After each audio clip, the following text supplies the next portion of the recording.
او جسر قراقوزاقا دو هناك شهر بدري جراند تشيبو لارتش آزاد و جبهة أكراد دور داون دو شهر پر جرام بو سعادة دشاف ارتش آزاد و جبهة أكراد شندكشيان داعش او تابا و جسر حميد اسخو خصنا بسلاح يهري جراند كورانين و بهذا كمازن سر و جسر دهات خواست و باجار کوبانه جمع جو وجدار الدنيا قد بكه که حسار بسرده لی اوجی ارتش آزاد تنه کشند وگیره کشیا و پیش را و در دورانا نه جی خواه اساسی که و داره دا گرتی مجبله او نقطه جی داعشی اساسیه دوی داره دا روبری خواه قمیدانی خواه گیتو بنا یا میریوانا که غرفت نفلی دوی غرفت عملیات لسر حریم کوبانه که چوا ایریشی کن دست خواهن لی پشتی گوجس دست خواستن که سوام سرینه دست خواهن سوام سرینه تواهی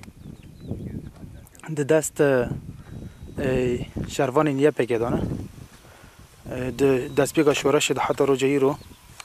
او شروان نیه پکه او سوام آنا تواهی پاراس نه او تجگانه من جبو که گل تجاری برچی نبینه محتاجی کسان نبی رخصان دولتان نبی لداعش دخوازه او مرسلش خورا تالا بکه دو که دمی که داعش ایرشی کر شهروانی نیپه که برنگه که تون سروان دا چون اونا جی که شکنان دنشون دا وگریان گله کشتی وان چه بون برینداری وان چه بون و داعش ویداره گیشن دا وگریان چوکه تا این دا سرینه او سرینه و باجار اساسی او سرینه و سامانه و سام ادینه همی دست شهروانی نیپه که دانه و شهروانی نیپه که سوزی کدانی گله خواه ایرو د رجاوی کوباندال خطا سرنه دا او سوزاج پیکاینه کل و داره دا نشت کداش نسا آمان ببین نجی تیکه و گندی کردان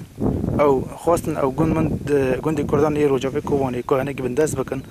و گندان دست خواهن لین او شروانی پیک جوان را بونه برسیف دوی داره خطا پیشی دا جی خود گرتن او چوا د فکرین داعش شیرو که چوا که جسر دست خواست که ارتش آزاد و جبهه تکرارشون دا کشیند او تفکرن که یه پکش بیرنگیه لی مرسله پشتی که هنه که ایرشی سهام آنکن و برخودانه یه پکه دید مرسله یه پکه و ارتش آزاد و تجاری نابنه یک برخودانه یه پکه لنبری وان کر هیچ که این دا وگن حکست جی خواه که و کار بمینه